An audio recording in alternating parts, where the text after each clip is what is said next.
charge and the rest. So I was thinking about it. I was cracking my. I called a promise. I said, promise, how far? Let's think about something. And at the end, she said something to me that today still stuck to me. She said, bro, I believe in the Wire podcast. And I know you do. Yes. After we cracked our brain. We don't think many things. And she said, if your guy is serious, let him invest into a vision God has given to you. And have an equity. The guy didn't come back today. But Thank you. Yeah. So you see, one of the ways to distract a man with a vision is to give him another vision. That's powerful, you know. Yes. Reality TV show was not the vision. At all. Yes. So it can be tempting because the money is there. Yes. The money is there, yeah. So if you are giving another vision, you're already distracted from your vision. Wow, yeah. The way to distract somebody going to Abuja is to tell him to go to Lagos. Yes. Lagos is the destination, no. Yes. But sometimes Lagos be like Abuja. So that's it. Yeah, because at that time I was thinking like, say, even if Wire is going to have a reality TV show, but let us build this vision first. And that would have taken you away from Rewire. You know the story now, yes. Then the original vision will just die. So that's it. So those are ways you could raise money. Yeah. You understand? Meet people, sell the vision to them, then let them see the vision. Sometimes you're going to face a lot of no's. That's one thing I want to tell entrepreneurs. Some entrepreneurs give up too quickly. Yes. They give up too quickly. Yes. See, sir, I'm someone that if I come to meet you, I have two things in my mind. You either tell me you know. Oh, yes. Yes. Yeah. There's no now middle ground. we are raising 100 million in our company. I know how many no I'll get before nothing the next 6 months. And I'm ready for all the no's. Yes. Because I know that one person should okay, let me give 50 million. One person can just give you 50 million after you have received like 100 no's. This song Hello, sung by, was it Beyonce? Adele. No, I think Hello, yeah, Beyonce, yes. You know how many songs she has actually written? Yes. Or she has songs more than Hello, yes. blew up. Or is it what they call it? The lady that wrote this Harry Potter. I've what her name. Yes, I forgot her name. She got rejected several times. Yes, several. Yes. Until the book was read by the publisher's daughter, liked it, and the father saw it, and then today they published it. She sold millions of copies, and it was now turned into a movie. Yes. So that's it. So you trying to raise money for people is not really easy, but just know that you're going to face a lot of challenges, rejection. But if you are so true with the vision for the business, and you have a very good, on that again, people don't know how to create a business plan.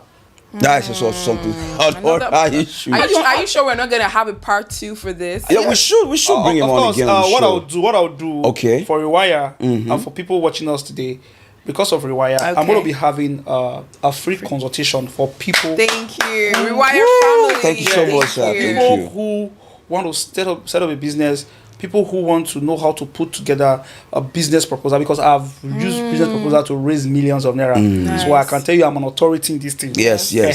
So if you just tell me, hello sir, mentor sirs, I watched your video on Rewire podcast, and you mentioned that you're going to do free consultation. Once you just say Rewire, just know that it's free. Where can they find you? Facebook? What's your handle? Okay, on Facebook is Mentor Sirs. Okay. On Instagram is Mentor Sirs. And WhatsApp, you can, I don't know if I can drop my number. Go ahead. Okay, so on WhatsApp, you can message me on 070-171-28744. Okay. So just message me, say you saw me on the Wild podcast. I'm here for the free consultation. Okay. I promise you, I'm going to guide you through creating the business proposal, help you to raise funds. I'll teach you the framework on how I'll be able to raise millions of naira to set up real estate businesses. Yeah. Thank you, sir. Well, thank you so much, sir. Thank you been for an your interesting time. Part of So, if you have just one word for that young entrepreneur starting up, they're confused, they don't know where to start, they look left, look right, there's no help.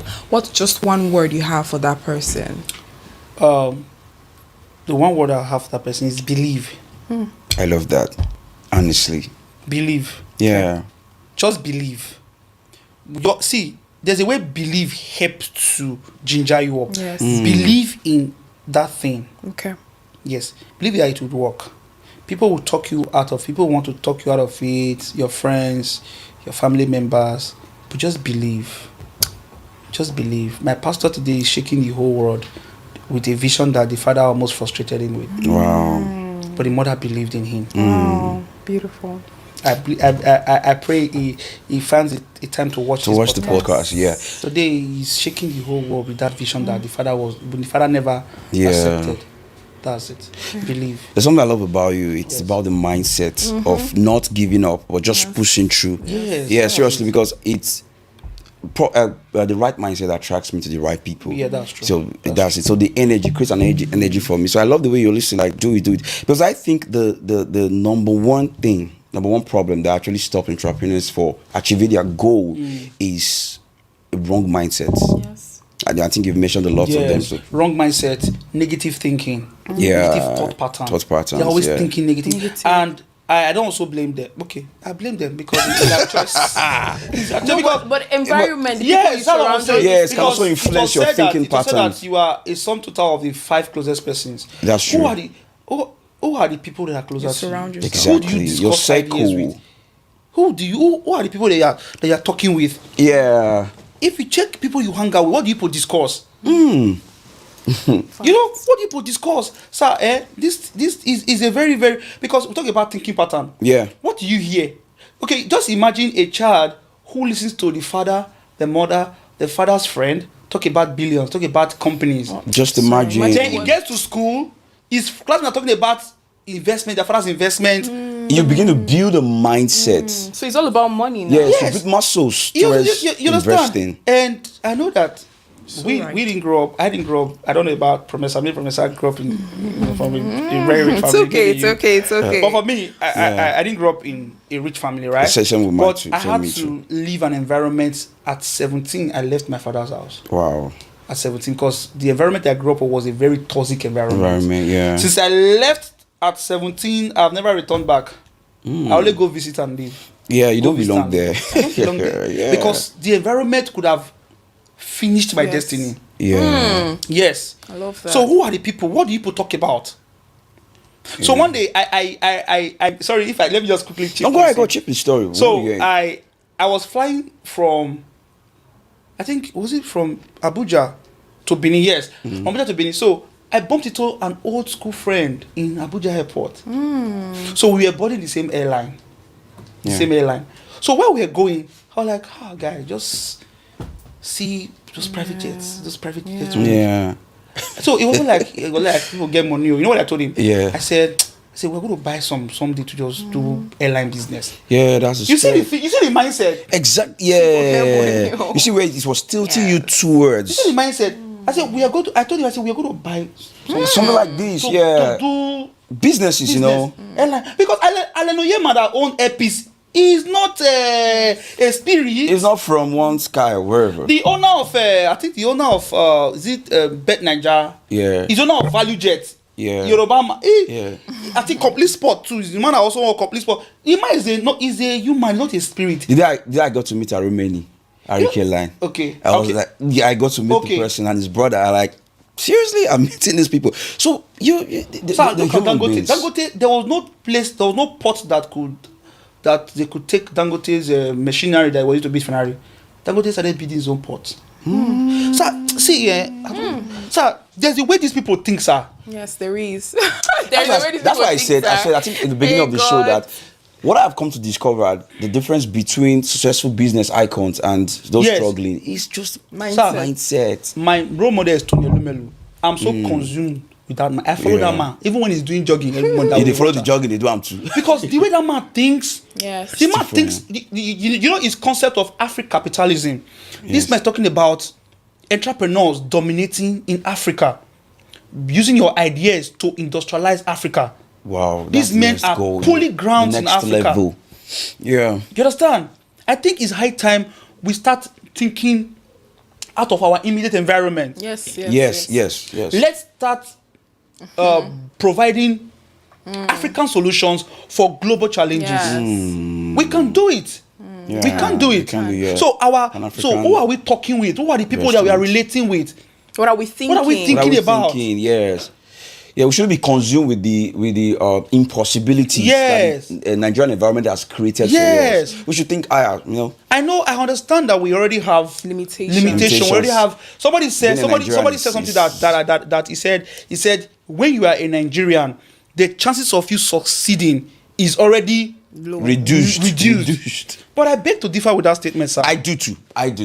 Because Martin Luther King said that a time will come where people will not be judged with the color of their skin, but with the content of their character, the quality of their mind. The mindset. I like that. You understand? I like that. Yeah. So this is me. People are buying to UK just to go and get greener pasture. This is me already creating a greener pasture in Nigeria. So I'm going to the UK. I'm just getting it for me for visits, for holidays, and all of that. Just trying to travel around the world, just to see new environments, new people, all of that. Not because I'm trying to escape poverty. Hello, I'm not poor. You're not poor already. You've escaped it. You understand? So that's just it. So there's a lot to talk about. There's a lot to talk about. Thank you so much for the vision, for the wisdom, this man. was it was really worth it. I don't even know what to call it, but I got a lot. In fact, after this session, I'm gonna take some water, just relax. I'm gonna put some ice block on my head to calm myself down because what?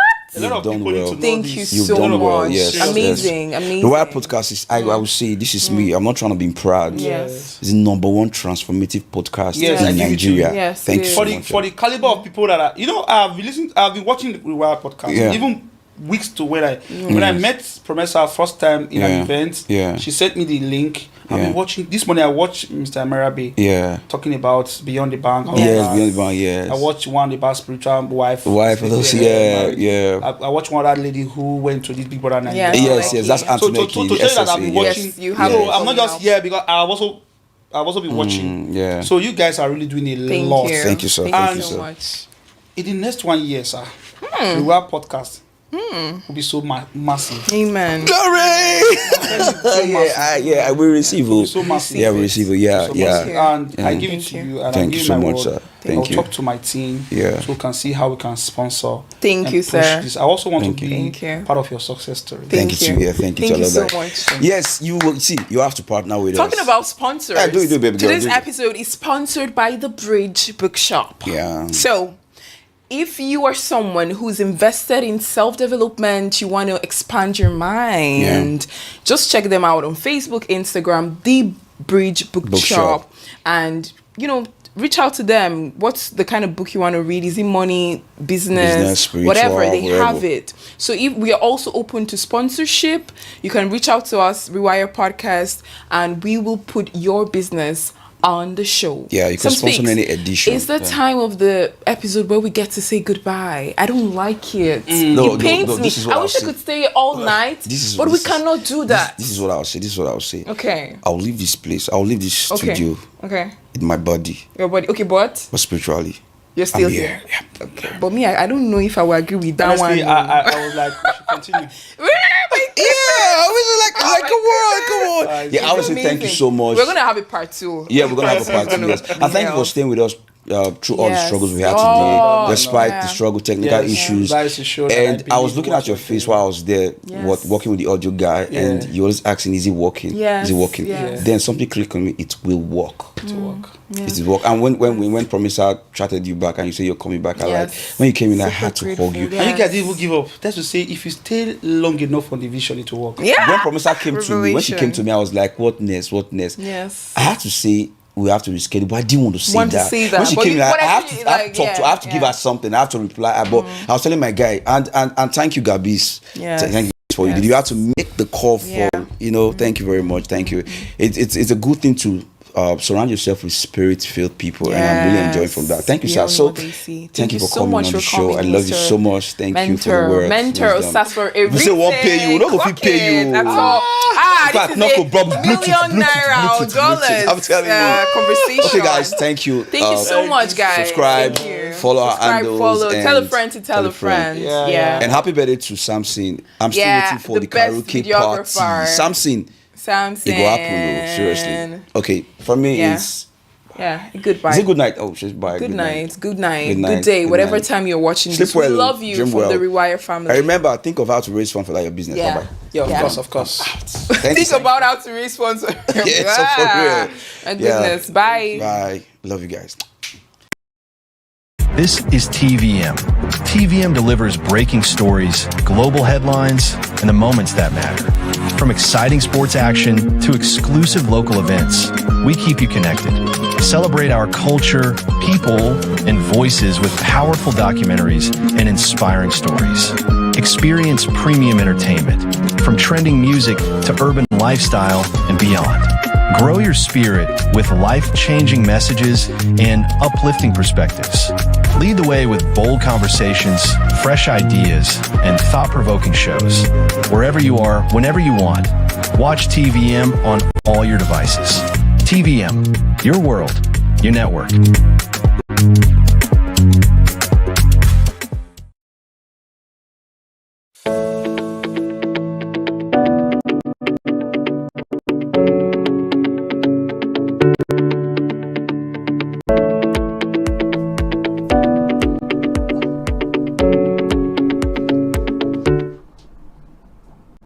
Hello there, welcome to another edition of Morning Market, a program where we analyze what the money does in the market and how the market trends or what is happening in the market affects not only the marketers, but also traders and households. Once again, welcome to today's edition. And today we're looking at food. Yes, we're looking at food imports against local farmers and what they produce and who is winning. So yeah, today's topic: food imports versus local farmers, who is winning. And before I proceed, I want to ask a simple question: does Nigeria depend on food importation? Do Nigerians eat more of imported food than locally produced food? We'll find out as the program progresses. Now, one thing we should understand is that Nigeria is blessed with a large array of land, labor in terms of human capacity to, put in the work in this land or on this land as it relates to agriculture, and of course a long agricultural history that Nigeria is blessed with. Yet the country spends billions of naira importing food every year. Why so? So today we'll be doing a lot of analysis on this particular one, and we'll be asking a vital question, like I said: why is Nigeria feeding itself with foreign food? Right, let's start with because today we'll be, giving the analysis at the same time giving you graphics to understand where we are coming from. So let's start off with our first graphic so that you understand.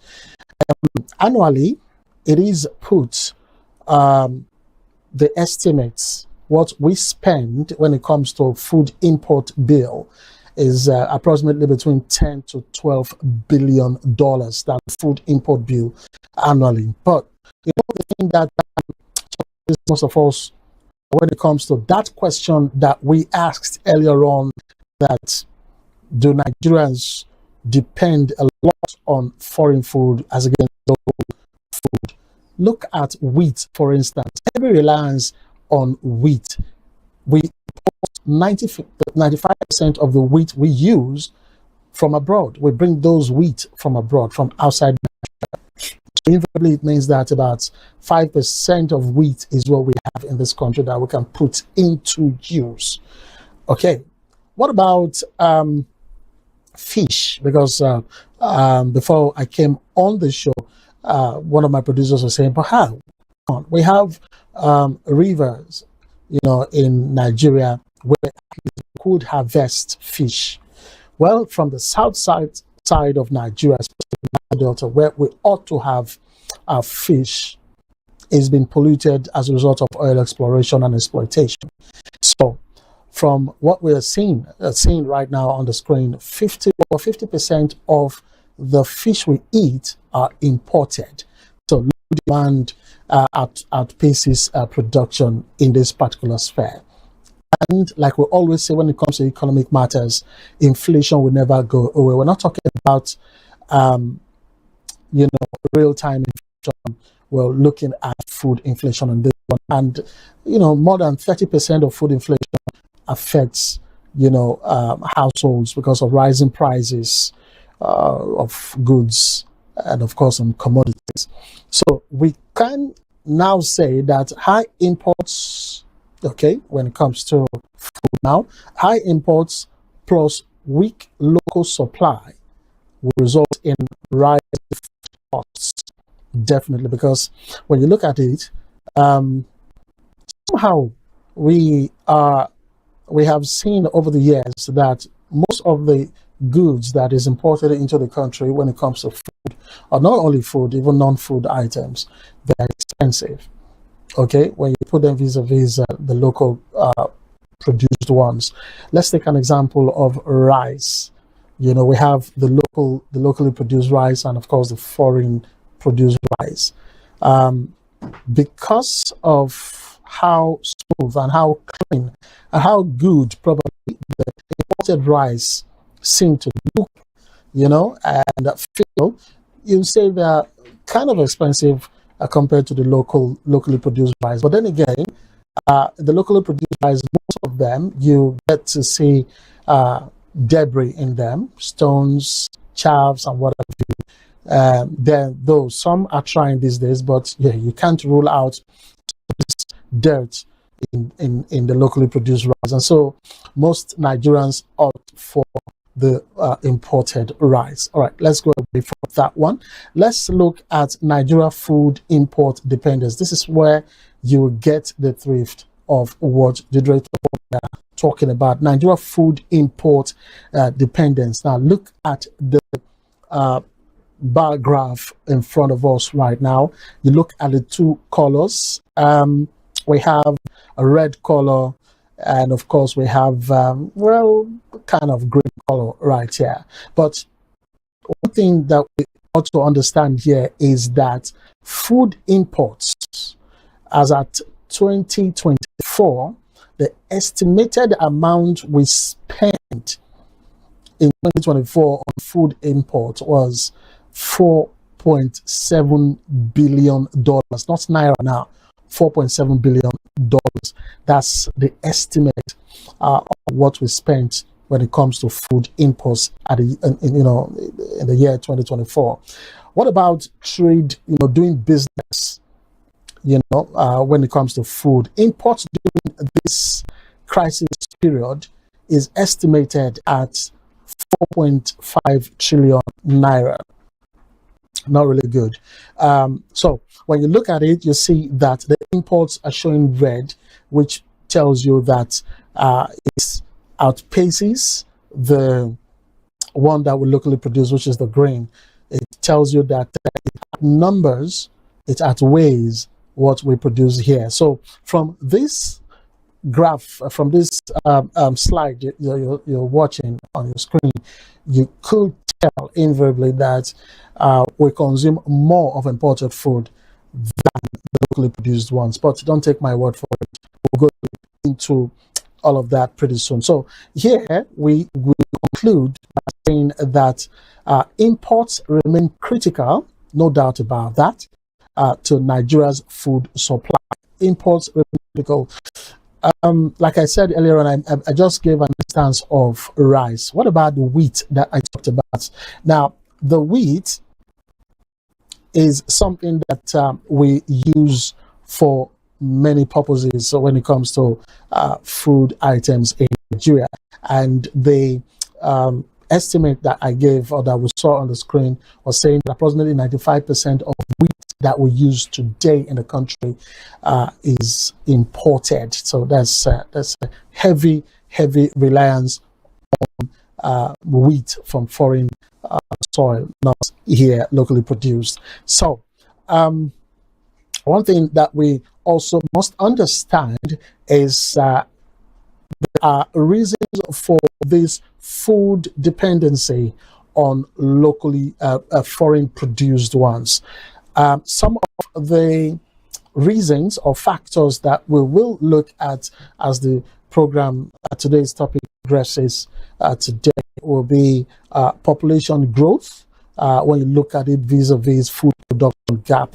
Now, I know that the National Population Commission has not done the population census of late. I think as of 2025, we were still talking about conducting that census. But I can authoritatively tell you that Nigeria has outgrown the 200 million that we have pegged this nation. 200 million, we keep saying. Some are saying that more than 200 million. I can tell you fact, okay, this is my opinion. I think we are hitting the 300 million mark already as a nation when it comes to population. So look at the growth of population, or population growth as it is, production in Nigeria. There's a wide gap. This is as a result of most persons going from the rural area to the urban areas. And of course, another factor we look at, apart from the population growth, is the urban consumption patterns, which is shifting to processed foods. Now, when you get to the urban areas, definitely you find a lot of people who go to the shopping mall to buy more of processed foods. Now, when I say processed food, for instance, you look at canned food items or tinned foods, and like I said, when you go to most of the shopping malls, when you look at the shelves, most of the food items you see are imported goods that dominate the shelves of this shopping mall. So that goes to tell you that most food come from outside of Nigeria. I mean, just look at what is on the screen right now. Look at the flakes, what's it called now? Canned food that I talked about earlier on. Foreign biscuits, like we have confectionaries and what have you. You see that they dominate the. I mean, let's call a spade a spade. When you consume a locally made biscuit in Nigeria and that of a foreign made or produced ones, you definitely want to go for the produced biscuits, for instance, those confectionaries. So that's what we are talking about. And then you look at Nigerian farms against imported packaged foods. Now, when you look at, I know recently, I mean, when you still go to these shopping malls, you still see some locally produced food items on our shopping malls, but you see the packaging. You compare that to the foreign packaged goods or food, nobody would tell you to go for the foreign food that is locally produced or packaged food. So the packaging is what matters. And our farmers, it's not like our farmers do not produce food, but they do not meet the demand when it comes to the number of people to feed, or the demand coming in from the consumers, or the packaging as well. And also billions spent importing food. When we talk about port activity, when you go to most of these ports, especially those in Lagos, you see that most of the containers that are of food items, they're food items. Most of the items are food items that are coming into the country, and for that, Nigeria spend billions of naira importing food that we can also produce locally. So it's not, like I said, we have people who are ready to produce food locally, agriculturally, but it is a system deficiency that we are seeing in this country.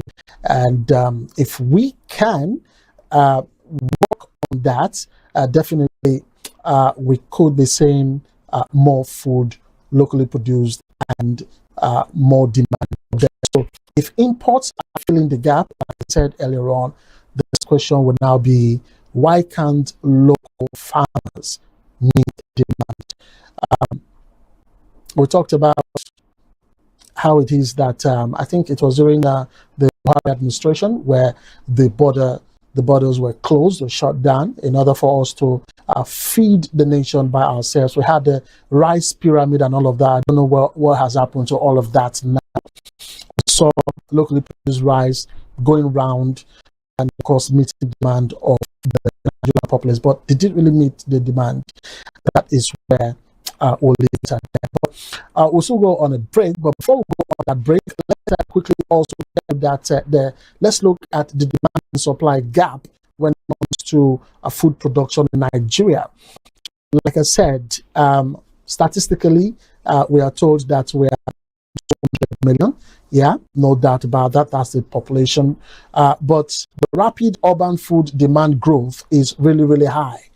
When you put this vis-a-vis the supply, because we're looking at the demand section now, you look at rapid urban food demand growth, how it is demanded, food is demanded. I look at the population growth, like I said, for me personally, I think we've hit the 300 million mark. But look at the population growth, or let's say over 200 million, and the demand for food. Look at the vis-a-vis the supply gap, where we see the constraints, production shortfalls, where we see yields, limited yields, and of course climate challenges that reduce output. When we say low yields and limited yields, we also talk about insecurity in areas where local food production could be happening. We also look at inefficient systems like poor infrastructure, high post-harvest losses, and of course weak markets that limit food availability. So, demand is rising faster than supply. And if we want to look inwards, the demand is higher than the supply. All right, we'll take a breather now. When we return, we'll be looking at we'll look inside the import machine. Why foreign why is it that foreign goods are dominating the market? Stay with us. Welcome to DERSAG Engineering and Services Limited. We hold several specialized permits with the Department of Petroleum Resources, are accredited with service and product codes by NIPEX, certified by Dun & Bradstreet, and proudly ISO 9001:2015 certified. Our areas of expertise cut across critical sectors, including manpower sourcing and supply, engineering services, construction and fabrication works, specialized procurement and supply, operations and maintenance services, and integrated marine services, delivering supply boats, crew boats, tugboats, barges, houseboats, and speed boats. At DERSAG Engineering, we are committed to quality, safety, and timely delivery, ensuring that every project meets and exceeds expectations. DERSAG Engineering and Services Limited, your trusted partner in delivering world-class engineering and energy solutions.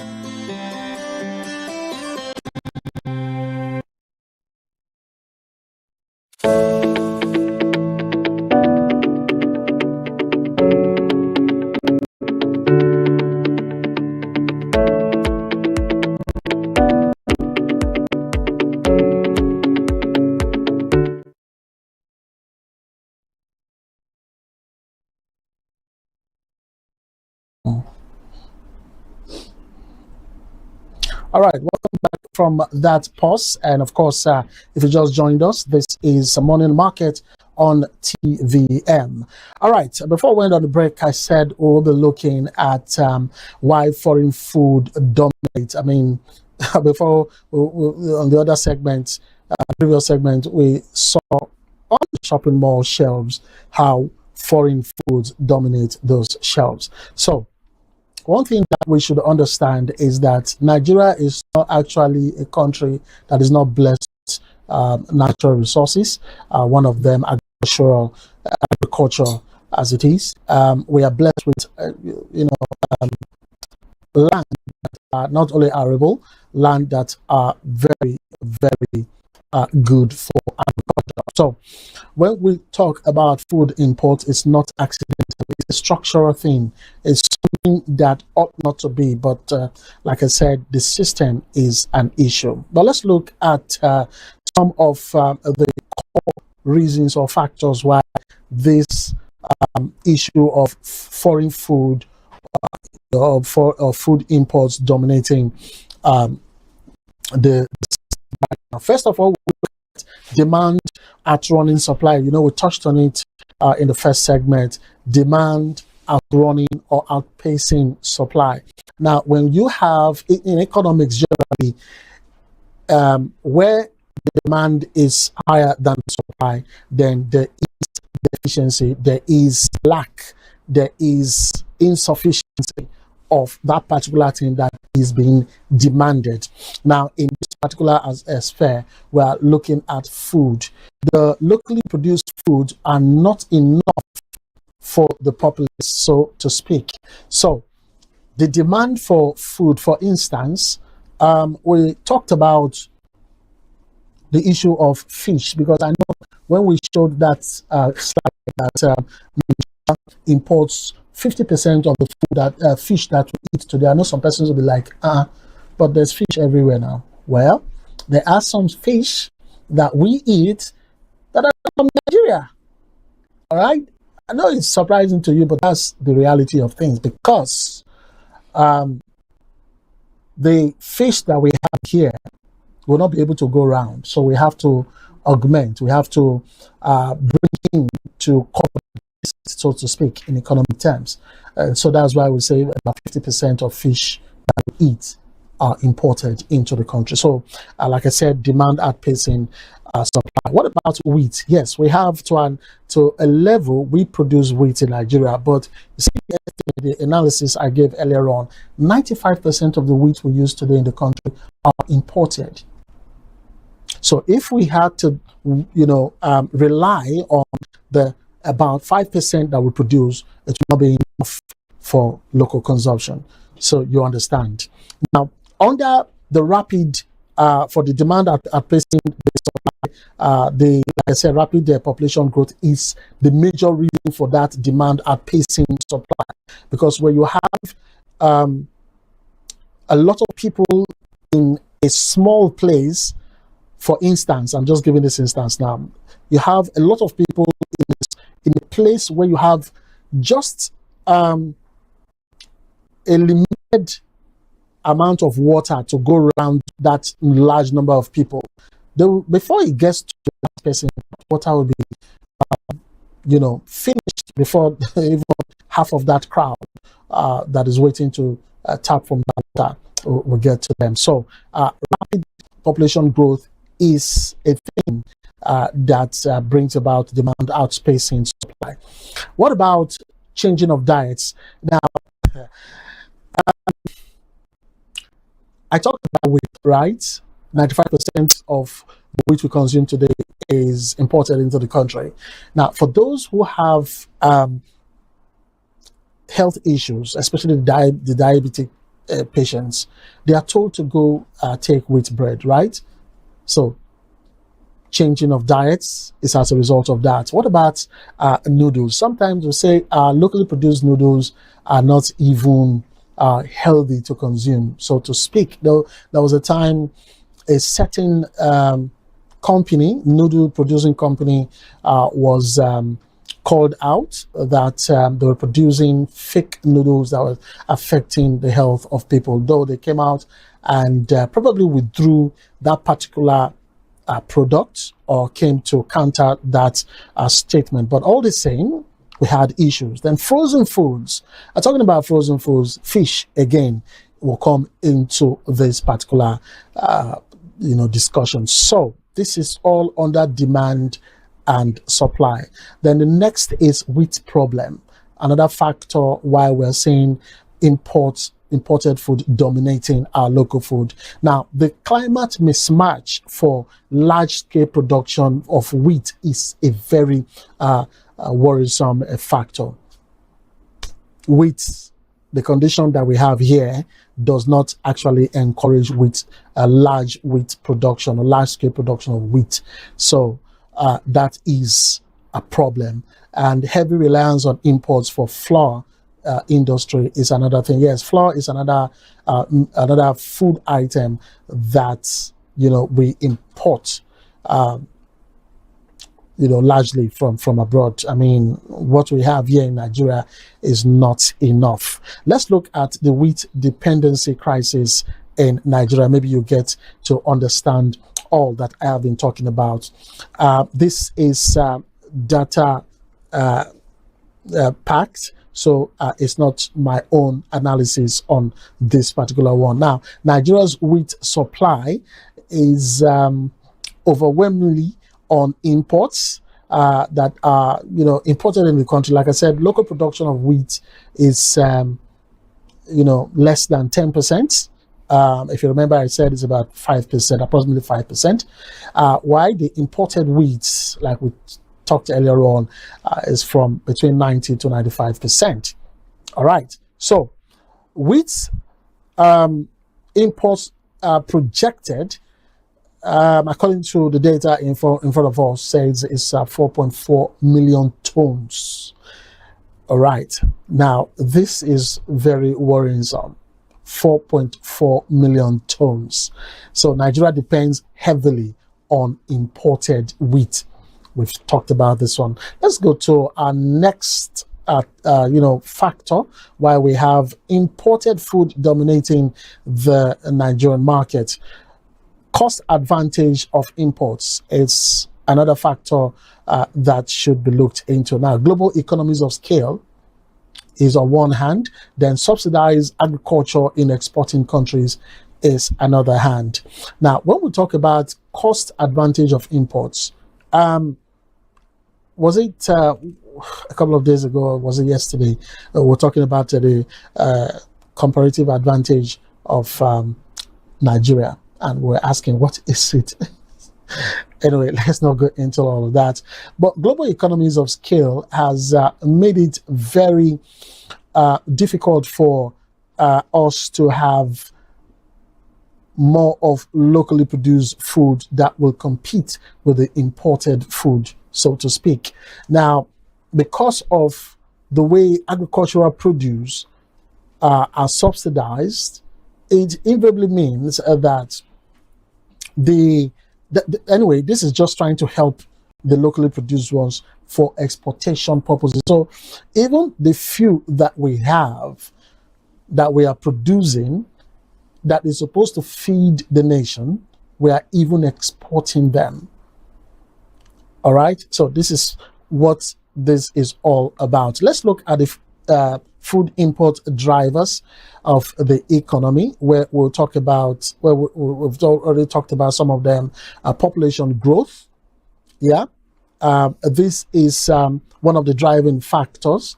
Population growth, where we have a rising population increases demand for food. Like I said earlier on, there's no way that you have, for instance, let's take an instance of the Warri metropolis. Let's assume that as at 2024, the population in this city was about 4 million people. As at 2025, it rose, I'm just assuming now, that it rose to from 4 million to about 6 million. Now, the demand for some certain things in the city will increase. Those who are producing those certain things will fall short of supply. All right, so this is, I just brought that angle so that you understand this population growth. So when there's a rising population, this brings about increase in demand for food. So these are some of the drivers or the factors that are fueling Nigeria's reliance on food imports. Where the population growth increases, the locally produced food do not meet the demand of that population. What about FX dependency? Now, the FX dependency is all about the foreign exchange. Now, Nigeria relies so much on foreign exchange to pay for imports. So when we import food, we tend to pay pay for these imported foods via the foreign exchange. And the foreign exchange, when your currency is put vis-a-vis with the exchange currency, in this particular sense, the dollar, you look at how it is. I mean, when you bring in your food, for instance, I'm trying to make this as simple as I can. When you bring in your food into the country, you want to ensure that it would not be something that will put a lot of hole in the pocket. Now, even if it does put a lot of hole in our pockets, Nigerians, from what we have seen over the years, tend to rely or depend wholly or so much on these foreign goods or foreign foods than even our locally produced food. I gave an instance of rice. I gave an instance of wheat. Your rice, for instance, locally produced ones, most of them, we have stones and chaffs. You have to do a lot of picking, selecting, the chaffs from the rice itself before you could eat. I've been to some places, not a restaurant. I've been to homes where I was served rice and I chewed stone. It wasn't funny. All right, but for the foreign or the imported rice, you can just chew and you can even swallow, and that you're rest assured that there's nothing you should be afraid of. All right, another driver that we'll look at is cheap global supply. Now, when it comes to some food items, it is expected that the supply of those goods is cheap. Now, surplus global supply keeps prices low. Yes, so when you have a lot of supply coming in, you want to look at it for those who do international business or international trade.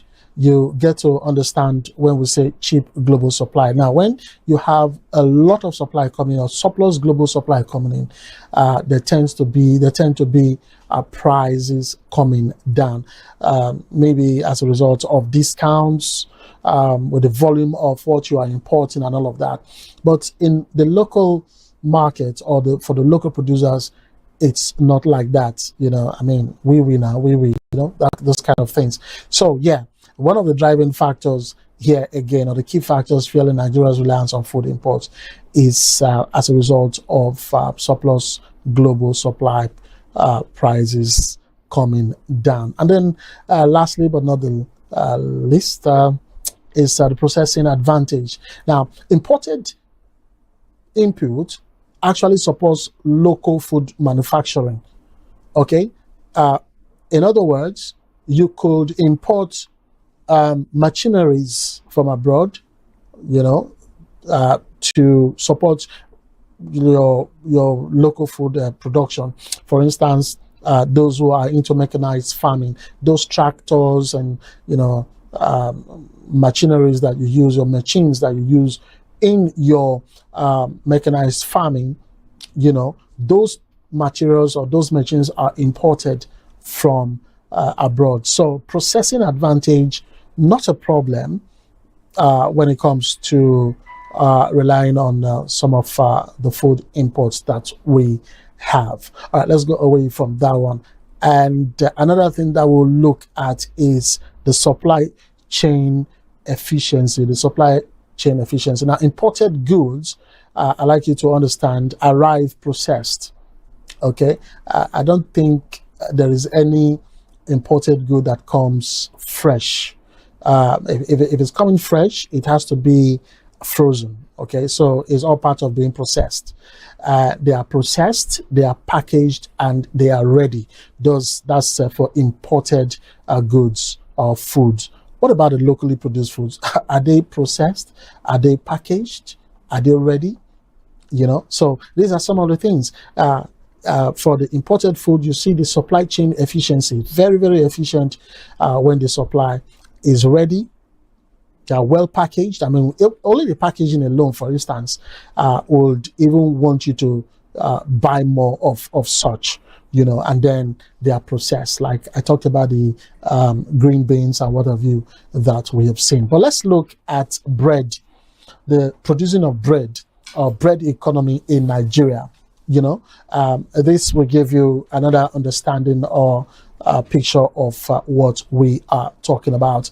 Now, we have wheat that is imported, taken to the flour mill, where it is processed by large-scale flour mills across the country, and then taken to bakeries, where the flour is turned into bread and other baked goods, in thousands of bakeries nationwide, and then taken to the different places where there's a daily consumption chain. You look at bread. It's a daily staple consumed by millions of Nigerian households. So you could say that bread is locally produced, but how did it all start? It came from somewhere. The wheat imported into the country, processed into large scale for flour mills, taken to bakeries where they're made into bread, and then taken to households. So this is the impact of bread economy. Now we have bread value chain. Before we go on a break quickly, we could see the flow, which we just saw again, from import to flour mills to bakeries to consumers. So millions of jobs depend on this chain. So you could see what the foreign or the imported food could also do for the economy. So imports are not just competition, they are embedded in Nigeria's food system. It's not going to go away. But while imports scale efficiently, which we've pointed out now, local farmers are operating in a completely different reality. And that's what we'll be looking at in the next segment, the farmers' reality. We will be looking at the high cost and the low returns after this break. Stay with us. Welcome to Dursag Engineering and Services Limited. A trusted name in the oil and gas industry, proudly registered with the Corporate Affairs Commission since the year 2000. We hold several specialized permits with the Department of Petroleum Resources, are accredited with service and product codes by NIPEX, certified by Dun & Bradstreet, and proudly ISO 9001:2015 certified. Our head office is strategically located at 43 Airport Road, Warri, Delta State, Nigeria. At Dursag, our areas of expertise cut across critical sectors, including manpower sourcing and supply, both local and highly trained expatriate personnel. Engineering services across civil, electrical, instrumentation, and mechanical works. Construction and fabrication works. Specialized procurement and supply. Operations and maintenance services. And integrated marine services, delivering supply boats, crew boats, tugboats, barges, houseboats, and speed boats. We are proud partners to some of the industry's leading players, including NNPC and its subsidiaries, Seplat Petroleum, First Hydrocarbon Nigeria Limited, ND Western, Saipem Contracting Nigeria Limited, and Lee Engineering and Construction, among others. Over the years, we have successfully executed manpower, EPC, and marine support projects with a strong record of excellence. At Dursag Engineering, we are committed to quality, safety, and timely delivery, ensuring that every project meets and exceeds expectations. Dursag Engineering and Services Limited, your trusted partner in delivering world-class engineering and energy solutions.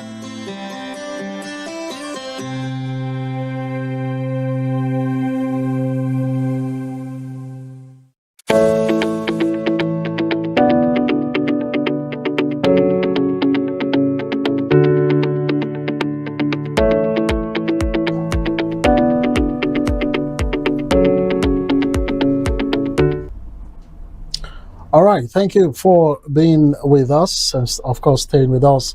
But in case you just joined us, this is Money on Market on TVM, and today we are looking at food imports against local farmers, and we are asking, when it comes to this, who is winning? Is it the food imports or the local farmers' input? All right, before we went on the break, we said we'll be looking at the farmers' reality. And yes, we subheaded it to high cost and low returns. Probably we'll say why the farmers are not meeting the demand of the consumers. For millions of Nigerians, by the way, when it comes to farming, the issue is not demand. It is about survival. Now, remember I said something about not meeting the demand of the growth of the population, probably because the farmers or the locally produced food items would not meet the demand of these people. But the farmers are saying, no, it's not about demand. We can't demand. I mean, we can supply rather, but it's not about supplying. It's not about demand from the people. It's about surviving. Okay, so let's take a deep dive into all of this. We'll look at the reasons they are saying this. Number one, which is very, very important and is key in what is happening in Nigeria today, insecurity. Now, the farming regions in Nigeria are disrupted, and of course, this will lead to reduced output. Is that a good reason? Yes. This can affect supply of locally produced food items. I mean, for the one thing that we know of is that the Middle Belt and the northern part of Nigeria, they are great farmers, and this is where we have volatility. We have issues of insurgency, kidnapping by Boko Haram and what have you in that particular areas, and of course header farmer clash that we've reported some few years ago and is still ongoing. These are enough to bring about reduced output. Let's look at the impact of insecurity on farming vis-a-vis trying to get food to the demand of the population. Now, 1% rise in insecurity will result into crop output reduction of about 0.21%. This will bring about decrease in crop output. What about livestock? It will also bring about a decrease of about 0.31% in livestock output. What this invariably means is that insecurity directly reduces food production. That's what I've been saying, because when the farmers, they try to go to their farms and they cannot access the farm, how can they plant before they will now talk about harvesting? So it is with livestock. I mean, if you have your livestock farm, how do you want to go about that farm? And how do you want to produce to meet the demand of the population? Let's go away from this particular one. What about high input costs? You won't go away from this issue of costs, because when it comes to farming, you look at fertilizers, you look at seeds, you look at machines, and what you use in driving the machines, like your fuel, which is in this aspect diesel. So mechanization is still limited. So it is still more local or traditional way of farming, where you see the farmer goes to the farm with axe, hoe, cutlass, shovel, and those kind of limited apparatus or tools that you could use for farming. So mechanization is still far from these people, because when it comes to the tractors or those machines that you want to use for mechanized farming, diesel. How much is diesel? How much is a liter of diesel now? About 2,000 plus or thereabouts. Okay, so insecurity, and then the high input costs that the farmers will have to incur. Talking about seeds, they have to buy, okay, and of course they have to go for fertilizers, and these are expensive. Even when they say the government is giving them grants or giving them loans for all of these, we're not still seeing them. Even if they come through, what about insecurity? Then the third reason why farmers are saying that, it's all about survival, it's not about demand, is the post-harvest losses. Now, up to 30 to 40% of produce are lost. Okay, about 30 to 40% of produce are lost, and that's in millions of tons of food production or food produce. Okay, now when you look at the economic aspect of it, you are looking at about from 3.5 to 5 trillion naira of goods, of food items, being thrown out like that. So another thing you have to look at as a result of food loss, money loss, and future at risk is the poor storage and logistics. We have post-harvest losses as a result of, because we're looking at the post-harvest losses now. This is as a result of where you begin to see your food items getting, probably for you to move these items, to where they are being demanded, insecurity issues come up, and then before you know it, they keep losing this. So that's why I said storage and logistics.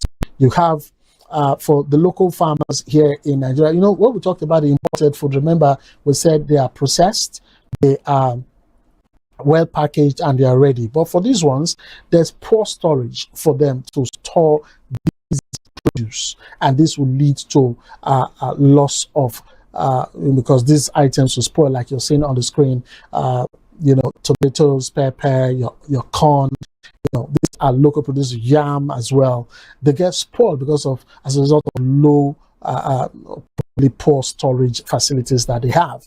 Now, for them to even convey these items to where they are needed, it's logistics. And we talked about, transport issue in relation to fuel. Fuel is expensive in Nigeria. So, you could see that food loss, like I said, is between 30 to 40 million tons, which in economic terms, you are saying that it's put at between 3.5 to about 5 trillion naira. So where food loss happens, what now happens?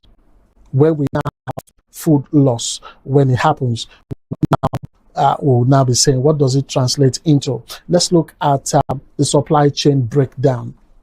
Like I said earlier on, from the harvest stage, where we have loss of about 10 to 20% because of harvesting methods, delays and field exposure, which cause spoilage and damage. We go to storage, which I talked about earlier on, inadequate storage facilities, poor ventilation, and of course, as a result of that, you see pests coming to feed on these food produce, and that lead to heavy losses of about 20 to 30%. And then I'll talk about logistics, which is transport in this sense, poor road conditions, long delays as a result of probably the insecurity issue, and improper handling of these food produce can cause bruising and spoilage, like you see on the diagram there. We've seen countless times where conveying this food produce from one location to the other, you could see how some of the, because you want to save cost, you use poor logistics measures, and that's what you're seeing on the screen. And then what about the processing? Outdated equipment, like I was trying to say about the transport in there. Poor quality control and wasteful practices increase losses. Now, all of these losses occur at every stage of the value chain, from the harvest stage to storage to logistics and then to processing. All of these at every stage we incur losses, and Nigeria loses massive food after harvest. So, like I said earlier on, it's not about the demand, like what the farmer said. It's not about the demand, it's about surviving. So more food lost than we import, okay, by the local food now, more local food lost than the food we import. Billions of naira lost every year as a result of these poor conditions of harvesting, and millions face hunger while food goes to waste as a result of this. Remember, we have locally produced tomato paste and foreign produced tomato paste. Now, most of the well-to-dos, from the middle class to the upper class, if we have middle class, like I used to say, they depend wholly on these imported items. Because, when you look at those pictures, those slides you saw now, who you want to depend on, you want to feed on those produce that you see, tomatoes, you don't want to do that. These are infested already with different kind of pests. And then we look at market inefficiency. There's always the issue of middlemen that capture value in our locally produced items. That's where we're having a lot of problems. Unlike the imported food, straight from abroad or wherever it's coming from outside the country, gets into Nigeria, and of course, you know how to go about going to the mall, get your whatever you want, and then you consume. But in our locals, we always have middlemen coming in between, to capture value.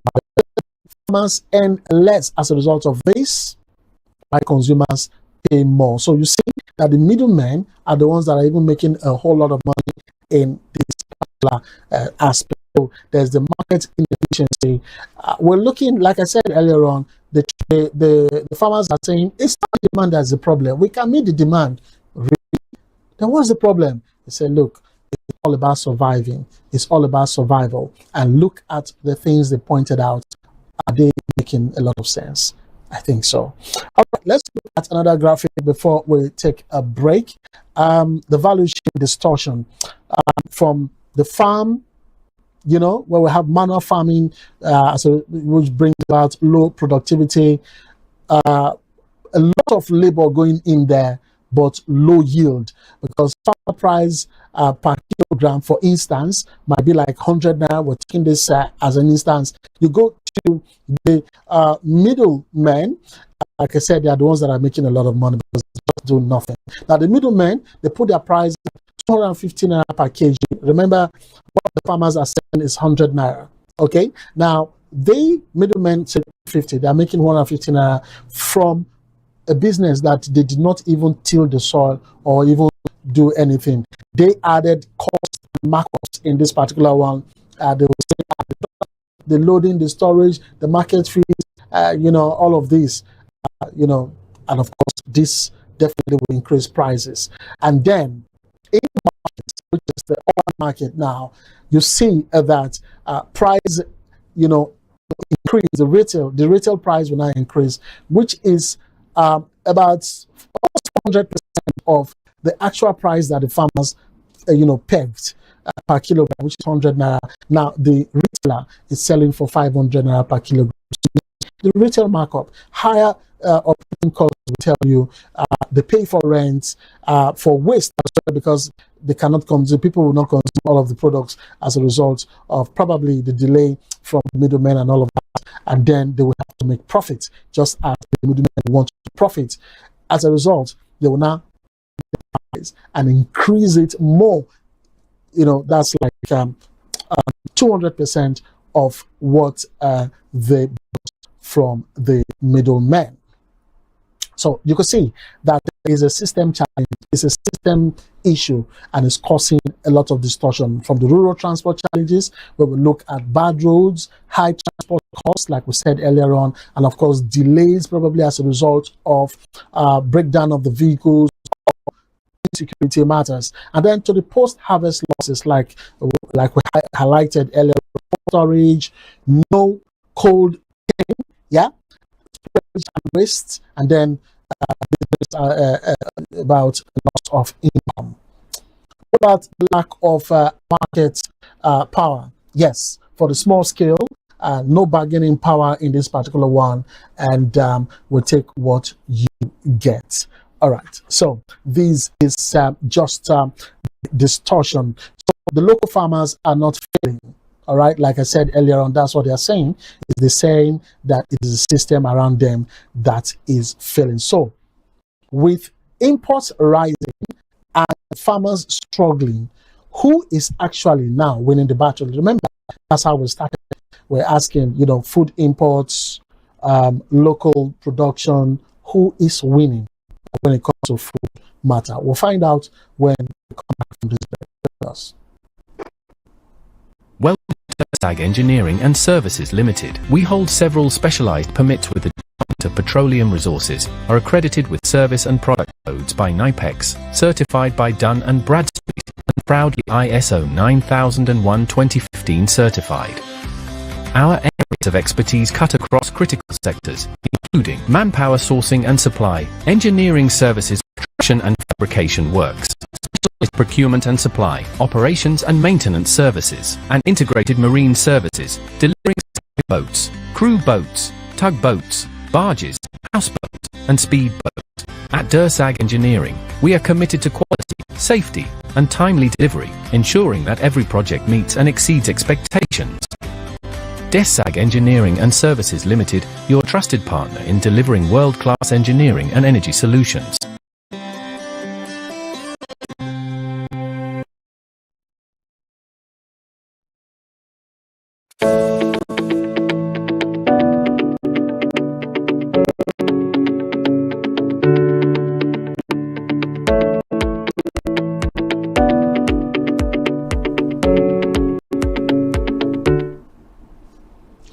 All right, I'm so loving what we are doing right here, trying to enlighten and educate you on this program, Money and Market.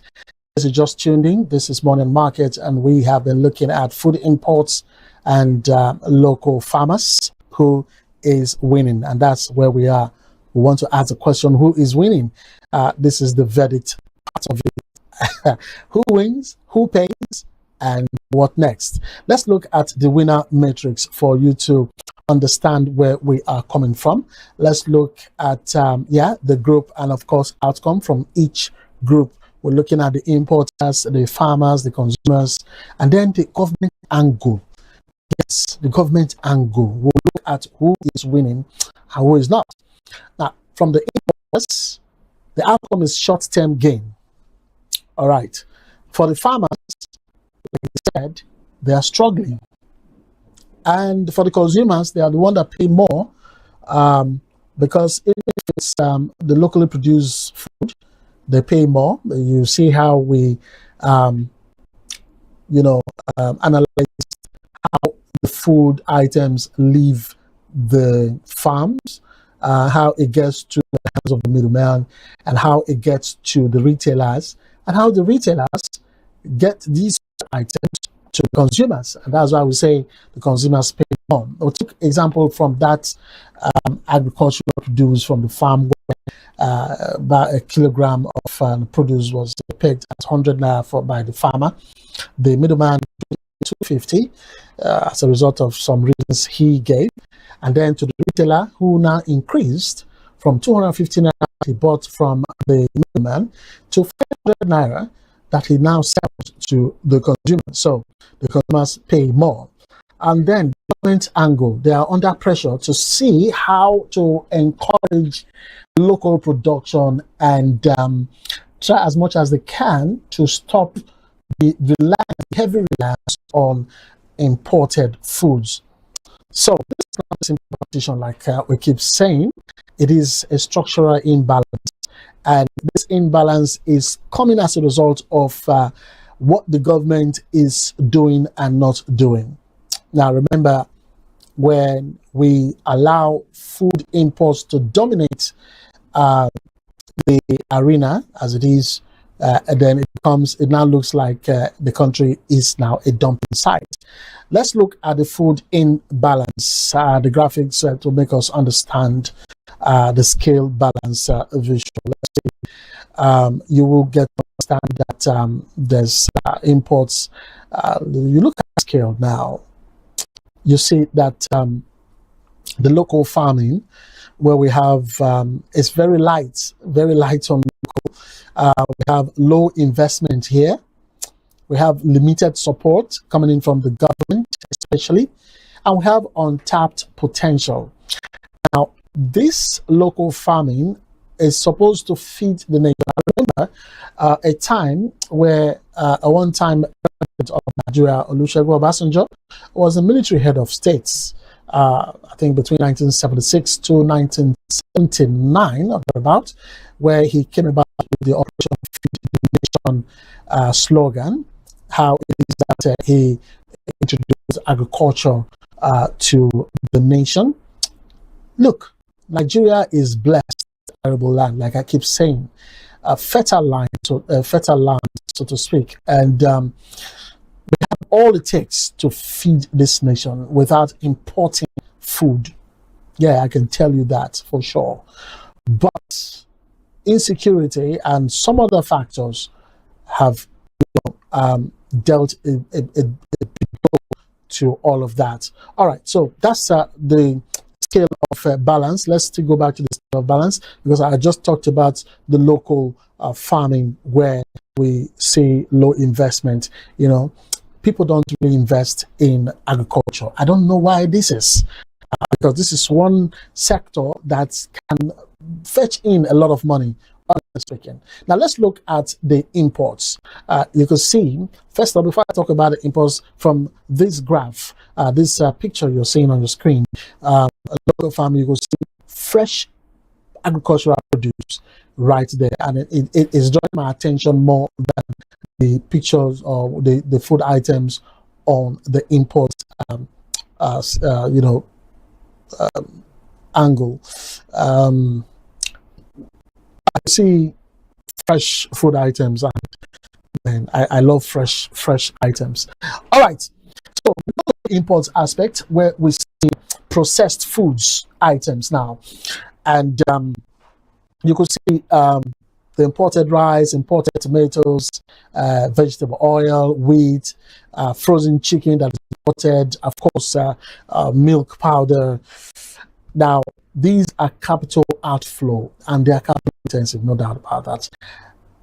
tendency is high on this particular aspect. I said most of the high class and the middle class, they rely heavily on these ones. And of course, local diets at risk. Local diets at risk. Now, when we say local diets at risk, more people are going for these processed food than the natural food.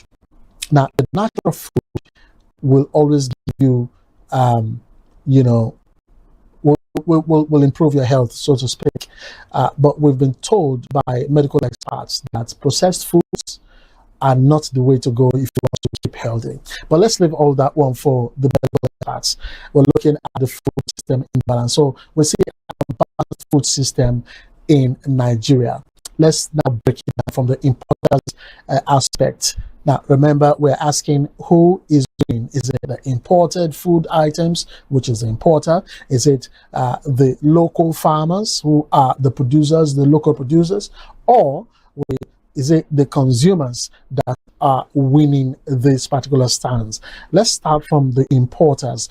The importers, like I said, are short-term winners. They are advantageous, but in the short term, they control the supply chains.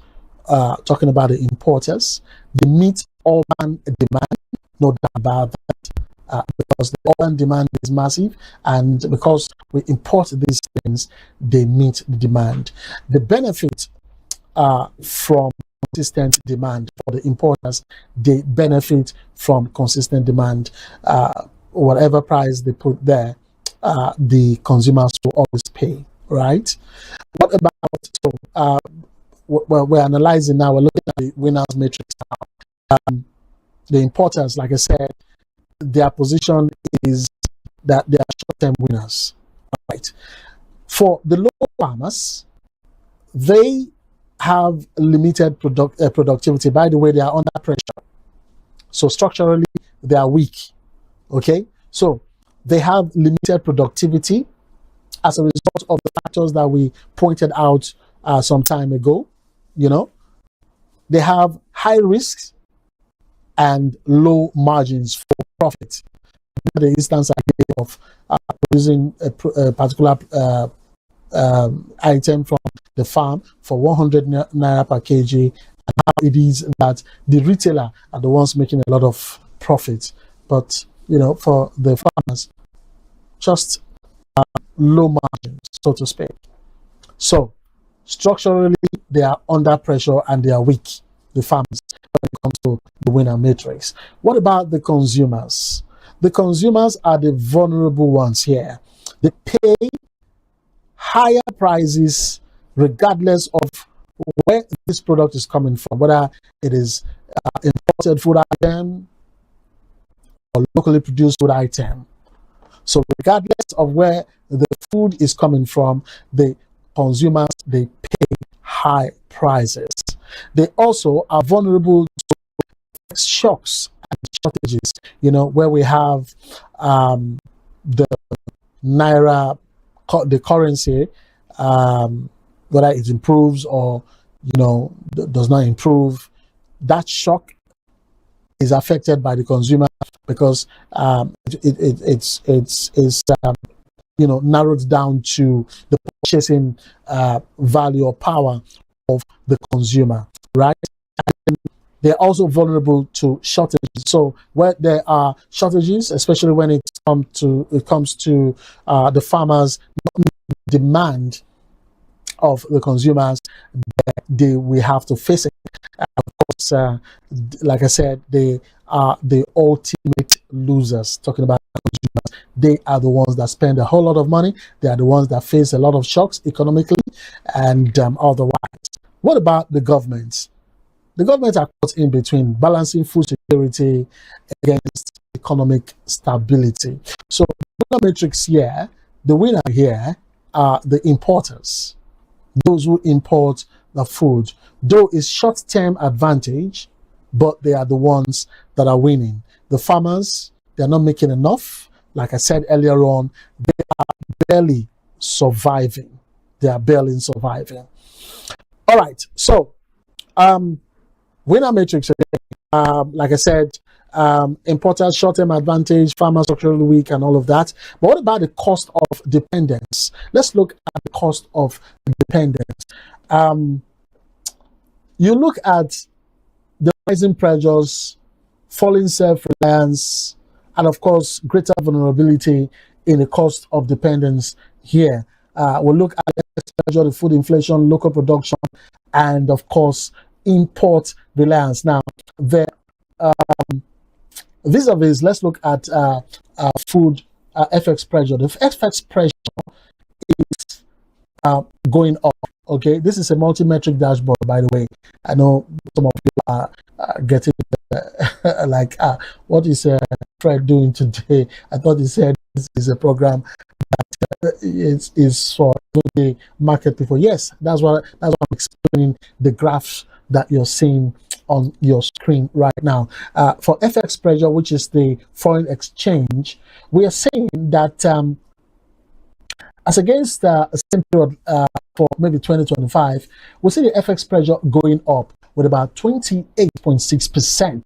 Yes, the local currency has weakened significantly, no doubt about that, increasing the cost of imports and debt servicing. So, like I said, the pressure on the currency is going up because the local currency is weakened.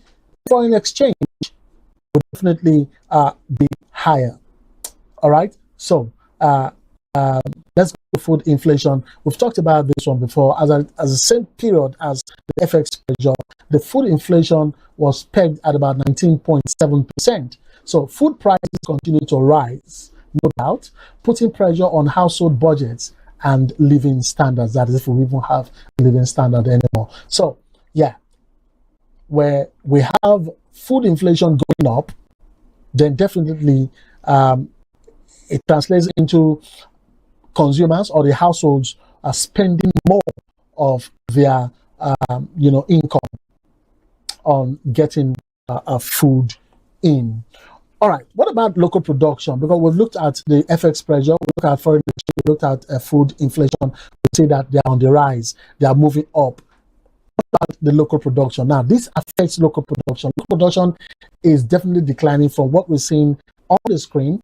It's declining, it's coming down. Instead of production to be going up, it's coming down. For the same period, we are seeing that it's estimated at about a loss of 14.3%. So it's declining by that 14.3%, reducing supply, that is, not meeting the demand of the consumers, and of course, bringing about reduction in jobs and economic resilience. Now, what about import reliance? See where we are, where we're talking about for local production, because it's not meeting the demand, and look at how it's declining by 14.3%. But for import reliance, for the imported food, look at it, increase of 22.8%. Now, this goes to show that we rely more on import to our food needs, and of course, this increases vulnerability to external shocks. So you could see that the only feature here that has a downward movement is local production. Right. So we have higher costs leading to lower living standards. Like I said, do we really have a living standard? It leads to greater vulnerability, which translates into weaker future. All right. So what's the way forward? I mean, now that we've known who the losers are, now that we know that we import more food, more of imported food than the locally produced food, how do we, balance this scale? One, invest in storage and logistics. Invest in storage and logistics. Remember when we talked about how the goods are moved from one place to the other? We saw how some foods, or talked about wastes rather. We saw that one of the reasons why we're having that waste is as a result of poor storage and logistics. So we have to invest and improve in our storage capacity and in our logistics. And another way another thing that we can work on is to secure regions. Now, this is on the security aspect. The government has a lot of work to do on this particular one. You know, we have to ensure that our farms are safe for farming, for cultivation. Now, we're also, when we say we're looking forward to making things happen, we also look at to scale our mechanization. We cannot be doing traditional farming if we want to feed the nation, or if we want to meet the demand of the populace.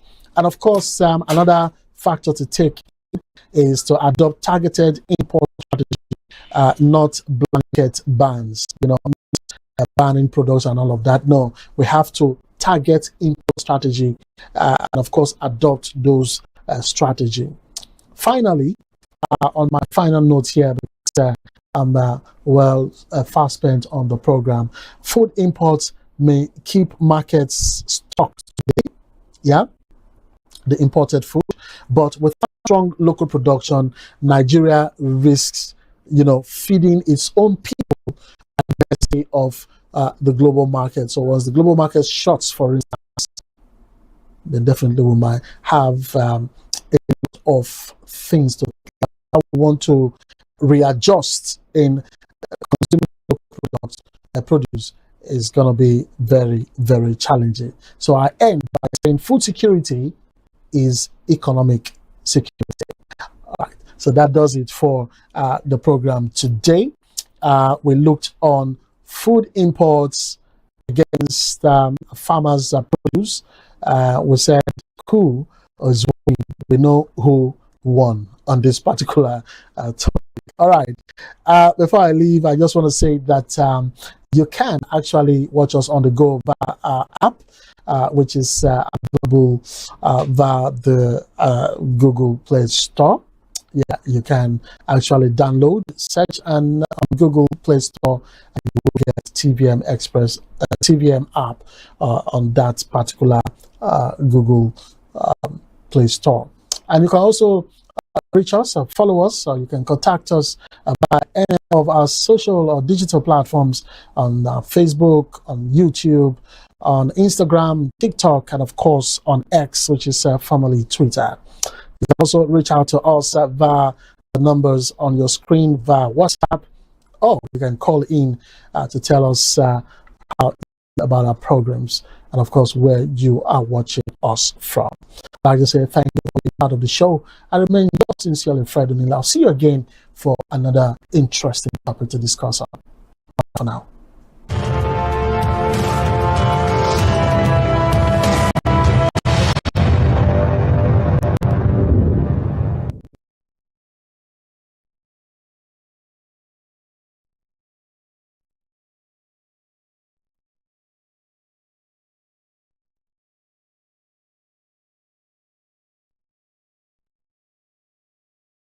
Welcome to DERSAG Engineering and Services Limited. We hold several specialized permits with the Department of Petroleum Resources, are accredited with service and product codes by NIPEX, certified by Dun & Bradstreet, and proudly ISO 9001:2015 certified. Our areas of expertise cut across critical sectors, including manpower sourcing and supply, engineering services, construction and fabrication works, specialized procurement and supply, operations and maintenance services, and integrated marine services, delivering supply boats, crew boats, tugboats, barges, houseboats, and speedboats. At DERSAG Engineering, we are committed to quality, safety, and timely delivery, ensuring that every project meets and exceeds expectations. DERSAG Engineering and Services Limited, your trusted partner in delivering world-class engineering and energy solutions.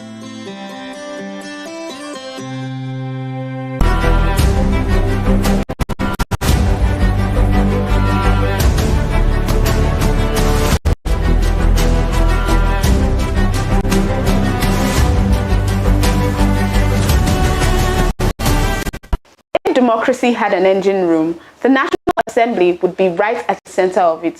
From lawmaking to keeping government powers in check, this arm of government plays a crucial role in how Nigeria is run. But what exactly does the National Assembly do, and why does it matter to us as everyday Nigerians? Let's break it down. The National Assembly is Nigeria's federal legislature. Established under the 1999 Constitution, it is responsible for making laws for the entire country and represents the Nigerian people at the national level. Nigeria operates a bicameral legislature, meaning the National Assembly has two chambers. The first is the Senate, which consists of 109 members. Each of Nigeria's 36 states elects 3 senators, while the Federal Capital Territory elects 1. The second chamber is the House of Representatives, made up of 360 members elected from federal constituencies across the country, based largely on population. Together, these two chambers ensure that both population size and geographical spread are represented in national decision-making. So why does Nigeria operate 2 legislative chambers instead of 1? The bicameral system is designed to promote balance and careful decision-making. While the House of Representatives reflects population distribution, the Senate ensures equal representation of each state. This structure prevents dominance by more populous regions and encourages broader national consensus before laws are passed. It also creates an internal system of checks where both chambers review legislation independently. The primary responsibility of the National Assembly is lawmaking. A proposed law, known as a bill, can be introduced by a lawmaker or forwarded by the executive arm of government. Each bill goes through a structured process. The first reading, where it is formally introduced. The second reading, where principles are debated. The committee stage, detailed examination takes place. And the third reading, where final approval is sought. Public hearings may be held, allowing experts, civil society groups, and citizens to contribute to the process. Once passed by both chambers, the bill is sent to the president for assessment. If the president refuses to sign, the Constitution allows the National Assembly to override that decision with a 2/3 majority, reinforcing legislature's independence. But the work of the National Assembly doesn't stop at lawmaking. One of its most critical responsibilities is oversight. This means monitoring how government ministries, departments, and agencies carry out their duties. Through committee hearings, investigations, and summons, the National Assembly can question public officials on policy implementation and spending. Ministers and heads of agencies are required to explain their actions and justify the use of public funds. This oversight role is vital for transparency, accountability, and preventing misuse of power. One of the most influential powers of the National Assembly lies in the nation's finances. Each year, the President presents the national budget to a joint session of the National Assembly. Lawmakers review the proposed spending, debate allocations, and make necessary amendments. No government can legally occur without the approval of the National Assembly. The legislature also approves external and domestic loans, monitors government borrowing, and ensures that the public funds are spent according to approved budgets. This authority gives the National Assembly significant influence over Nigeria's economic priorities and development plans. Members of the National Assembly are elected to speak for the people. Lawmakers represent specific constituencies and senatorial districts. They raise motions, sponsor bills, and advocate for projects that reflect the needs of their communities. Ideally, this ensures national policies consider the realities on ground, from infrastructure and education to security and healthcare. Through this representative role, citizens' concerns are meant to reach the federal level. The National Assembly also serves as the guardian of the Constitution. It has the power to amend the Constitution, approve key appointments such as ministers and ambassadors, and confirm judicial nominees. In extreme cases, the National Assembly can initiate impeachment proceedings against the President, Vice President, and other top officials following constitutional procedures. These responsibilities help maintain balance among Nigeria's 3 arms of government: the executive, legislature, and judiciary. Despite its importance, the National Assembly faces criticism. Issues such as low public trust, concerns over transparency, and debates around remuneration have shaped public perception. However, the effectiveness of the National Assembly often reflects broader democratic challenges, including voter participation, accountability, and civic engagement. Strengthening the legislature ultimately requires active citizen involvement and sustained democratic pressure. In simple terms, the National Assembly makes laws, checks government powers, control public spending, and represent the people. While debates continue about power and responsibilities, its role remains central to democracy. Understanding how it works helps citizens know where power lies and how to demand for better governance. Alright guys, that is all on this episode of Do follow us on all our social media platforms. Follow, like, and share, and we'll see you next time.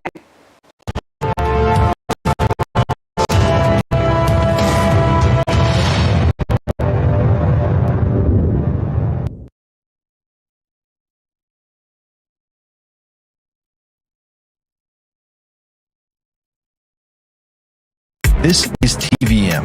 TVM delivers breaking stories, global headlines, and moments that matter.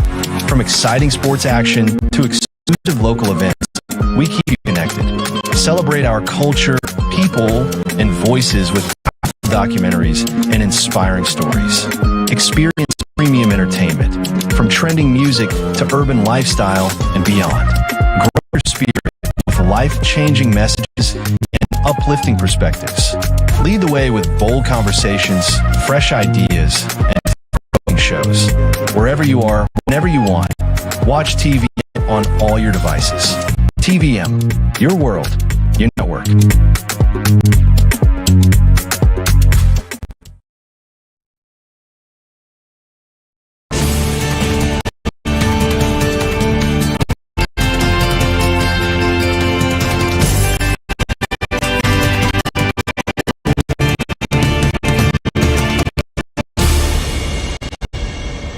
Welcome. Thank you for joining us on 700 Club Nigeria. I am Angel Simon. And I'm Modupe. Welcome and thank you for always keeping a date with us.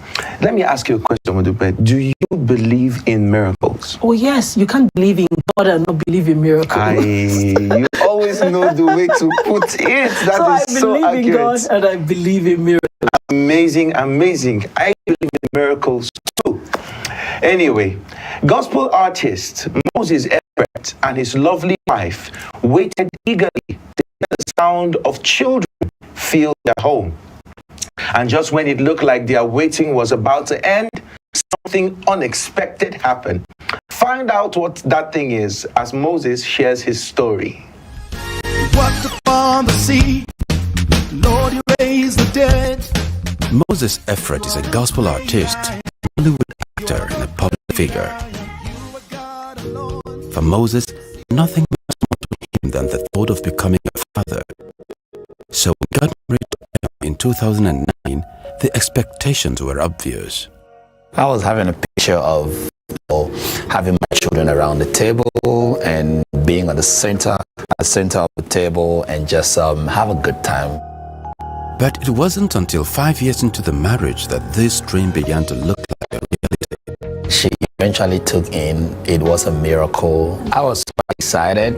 I used to visualize what my kids were going to look like. And so and along the line we went for scan and they asked, "Are you guys expecting twins?" And we looked at each other like, "Okay, what are you talking about?" I asked the lady, "Are you seeing twins there?" She said, "Yes, yeah, it's twins." Then we were really excited. With time, we got to know it was a boy and a girl. Moses and Emma began to prepare for their baby with excitement. But during the second trimester, something happened that threatened to steal their joy. I was on a movie set and she called me and said our water broke and we did not expect that to happen at that time. So immediately I went to meet her at the hospital. They put her on bed rest. 24 hours later, she had the first baby, the baby girl. Moses' daughter was born at 24 weeks. But a few years later, while they awaited the arrival of the twin boy, she passed on. The emotional stress threatened the life of his wife and his unborn son, and so the doctors conducted an emergency section to bring him out at 26 weeks. Say, "Oh, this is very risky. You know, we cannot guarantee you that you are going to walk out of this hospital with your baby, but we're going to do our best." And I said, "Well, I believe the God that I serve, that I'm going to walk out of here with my baby. I have lost one, I cannot lose this one." My son was in the incubator for 3 months. Every time we'll come sit down, watch him breathe from the machine, I will always go pray. Sometimes I will lay my hands. With time, the baby started eating and breathing on his own and was eventually discharged from the hospital. We're so nervous. Is he going to cry? Is he going to say? Because there were delays and things like that. I just kept believing in God, that if God kept him this long, God is faithful enough to keep him and he will survive, through it all. Before we knew what happened, he started crawling. He started standing, and before you know what, he was just like a normal baby. For every point we thought in our lives, will he ever attain that level? Today, my son plays the drums. God truly answers prayers at seeing him in action, and I believe that he is indeed a faithful God.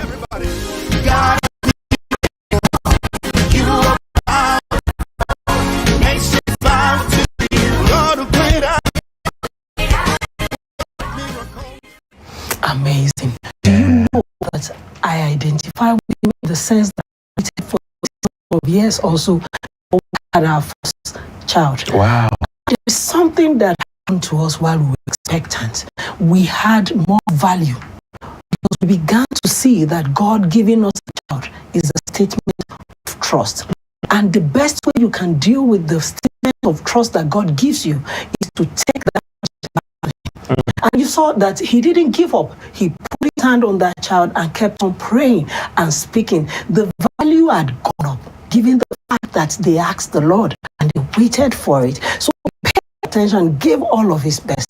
We need to tell God his commitment, his statement of trust properly.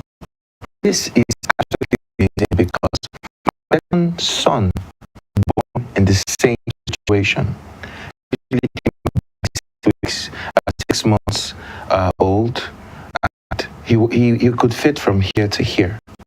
And every time I went to pray, the Holy Spirit will remind me he has the breath of God in him. Hallelujah. Breathe the Zoe life. And every time I'll just breathe the Zoe life. In May this year, he will be 10 years old.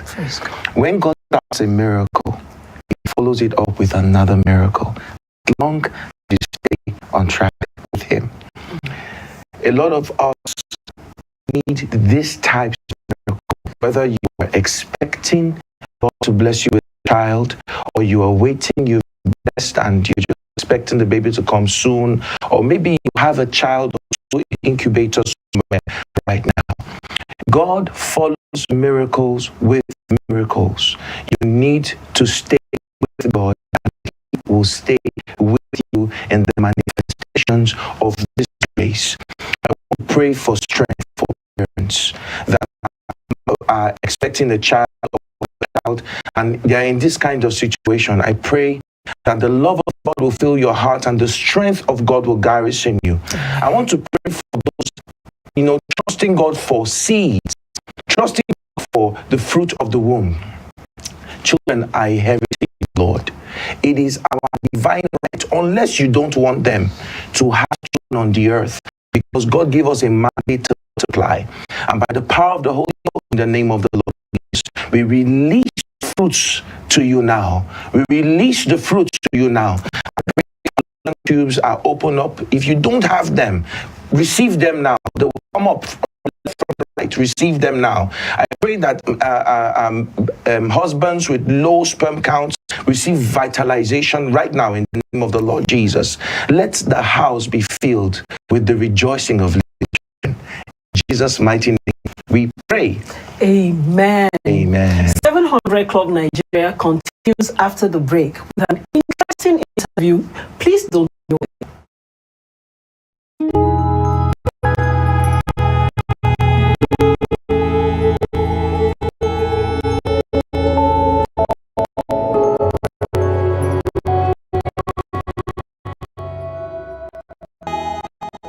Thank you for staying with us. Apostle Tubo George, a dedicated teacher of the Word, who spends his time getting to know the depth of God's Word. He's the founder the complete structure. I like that name very much. A non-denominational fellowship where God's children are built. He is married to his wife, Pastor Gloria, and they are blessed with children. He is here to tell us all about an amazing book he wrote, The Seed of Abraham.